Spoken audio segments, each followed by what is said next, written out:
Alright, so uso ngayon, no? May kumakalat ngayon dito sa TikTok na parang meme about, ano yun? Yung violin one daw being high cortisol, tapos everyone just wants to be in the second violin position. And I feel like it's getting out of hand na parang diss na yung dating sa mga nagpe-play ng second violin sa orchestra. But, just for everyone's context on how it really is, no? Ano ba talaga yung ginagawa ng second violin or bakit nga ba dalawa yung violin sa orchestra? And totoo ba na mas madali yung isa compared to the other? So, I'll give my brief explanation on this topic. Okay, so two violin parts usually kasi nag-harmonize sila and also, the second violin, no? Kasi ang nagiging common misconception, especially sa mga student orchestras, dyan nilalagay yung mga beginners, yung mga hindi masyadong adept pa yung skill nila, dyan nilalagay. Sa first violin, usually, nilalagay yung mga magagaling, di ba? Kasi syempre, nandun yung concertmaster, nandun yung mga soloist, kinukuha, di ba? Pero, in reality, or in a more professional setting, violin 1 and 2, parehas lang dapat ang level ng mga players yan, no? If we look at it, yung pyesa lang, no? Basically, kasi ang first violin plays a lot of melodic lines, they play a lot of high notes, but the second violin, sabi ni, I think it was Bernstein who said na the second violin section is the unsung hero of the orchestra. Kasi nga, wala masyado pumapansin sa kanya. Yung parts niya ay usually harmonies lang ng first violin. Minsan, you just play an octave lower. Kaya sinasabi, medyo mas madali. But in reality, mas mahirap siya kasi supporting role, di ba? Alam naman natin yan, sa mga online games, yung support, kailangan magaling talaga yung gumagawa niyan, di ba? Pero yun nga kasi, parang connotation sa student orchestra sa second violin yung hindi masyado magaling, di ba? Ganun yung nangyayari. Pero, ayun nga, pag pantay-pantay yung skills natin, a second violin is an integral part, no? So, minsan high cortisol din yan kung alam nyo lang. No? Especially sa mga complex arrangements. Usually kasi, kumbaga parang sa band, di ba? May lead guitar, tsaka may rhythm. So, usually, yung second violin does the rhythm parts. Nagsesegunda nga siya. Yun nga, second nga siya eh. But minsan mas mahirap pa yung parts ng second violin, no? Sa mga string quartets, no? May mga ganyan. Kasi, bakit mas mahirap? Kasi, yung first violin, kung ano yung naririnig mo, yun yung ginagawa niya eh, di ba? Madali nga yun eh. Kung hindi mo titignan yung high notes, they're basically playing melody, di ba?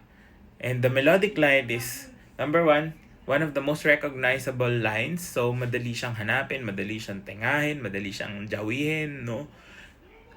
But the second violin, they play rhythms, complex rhythms, di ba? And yun nga, kailangan magaling kang sumigunda, magaling kang mag-harmonize. So, kailangan papantayan mo.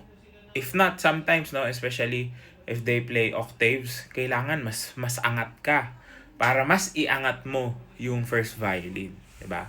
So, siguro nga, pwede nating sabihin na magkaiba sila ng roles. But violin is a violin, no? So, ako kasi, I've played from concertmaster to sa likod ng first violin section, sa harap, principal na second, lahat na ikot ko na sa violin section, lahat ng pwedeng pwestuhan sa iba't ibang klaseng orchestra, no? Student orchestra, professional orchestra, community orchestra. So, masasabi ko na, lahat yan importante. And lahat yan would be stressful at times, no? May mga times na syempre chill lang, ganyan. Pero most often than not, if you really play in a well rounded orchestra, nagpe-play ka ng pop, nagpe-play ka ng classical, nagpe-play ka ng whatever type of music, pantay-pantay lang yan. At the end of the day, pinaka-importante is you're doing your job, kung ano man yung job mo. Kung sa second violin ka nakaupo, ginagawa mo yung trabaho ng isang second violin player, which is to accompany or elevate others, no? Especially yung mga melodic lines. And of course, kapag nasa first violin ka, kailangan gawin mo rin yung trabaho mo ng maganda na mag-stand out or play what is the important parts of the pieces that you're playing. So, yung high cortisol, low cortisol na parehas yung stressful, guys. Ganun na lang natin ilagay. Na hindi porket first violin ka, mahirap talaga. Minsan, mas gugustuhin mo maging first, no? Kaysa mag second violin. Although, yun nga, siguro dahil nga nasanay tayo na parang sa lower levels, sa student levels, ganun yung treatment. But, siguro maganda rin talaga na ma-experience yung lahat ng parts ng orchestra, violins, para mas maintindihan natin. And yun nga, don't downplay one over the other. Walang mas madaling trabaho. Parehas na trabaho, parehas ang duty and responsibility. So, kung saan ka man pumuesto, wag kang mahiya, wag mong ikahiya, ay, nasa second violin lang ako. Hindi po ganun sa orchestra. No? Kasi kung wala ka, the system will not work. No? Because kung nasa second violin ka man nakaupo, kahit nasa last stand ka, di ba? You're still a part of the system, you're still part of the group, and you are as important as the person in front. So, good luck sa inyo.